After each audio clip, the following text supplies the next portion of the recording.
Hello everyone, maayong adlaw sa atong tanan. Ayan, for today's video no, ato aning tan-awon nga video o later on ato ang i-discuss kung unsa ang ayan. Bakit nagbibideo ka dito? Ay, ano boss, ano po binablog ko lang po yung ano nyo, yung tindahan nyo po. Dapat nagpapaalam ka kapag ka magpa-vlog ka dito. Ay, Hindi naman lahat pwede mong kunan ng video eh. Nakakabala ka, tsaka kita mo, dami namin customer oh. Hindi naman lahat yan gustong mabidyoan sila eh. Eh, ganun ba? Ba't ganun? Akala, Ano? Tira kayo ng tira, video kayo ng video. Ano yan? For the views, para kumita kayo. di naman kuya, di kasi ano Ano eh. yan? Baguhin yung sistema nyo. Huwag nyo kami pinagkakakitaan. Hindi wala naman kuya kasi akala ko kasi okay lang na ano Hindi eh. kayo nakakatulong sa negosyo namin, kaya mali yung diskarte nyo. Huwag ganon. Kami pinagkakakitaan nyo eh. Kaya, Vlog kayo dyan, tapos ganun lang pala gagawin nyo. Pinagkakakitaan nyo kami. di kaya ano lang kuya kasi, Huwag ka na magsalita, umalis ka dyan. Vlog, namin kailangan nyo. kuya, pinopromote ko lang naman yung Hindi, ano. umalis ka dyan. Wala talaga. Okay, ansa man ang tama? Ang nag-video or ang givideohan? Ayan. So unang-una po no, this video is just a reminder for us. Labi na sa mga nagsugod pa lang og vlogging. Ayan.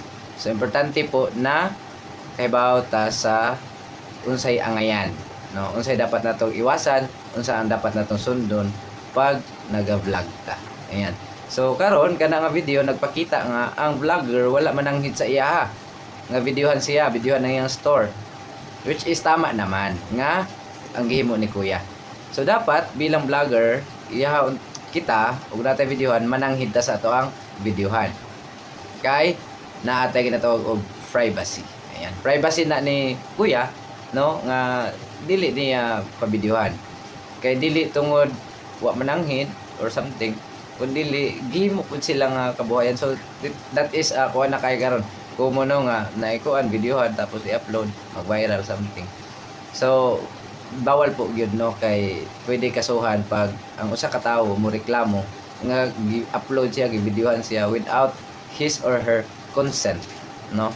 So may mga consideration man like kanang tuan may mga accident nga pwede for a good purposes, pero kana og ginana nga situation or ina nga scenario dapat mananghid yun. Tapos ipakita nimo ang video siya before nimo i-upload. Ayan, para clear, para safe ka. So while parehas mga nag-start pa lang or parehas sa tuwa, dapat magiging aware ta sa mga angayan himon o angayan iwasan. So padayon lang and thank you so much and God bless.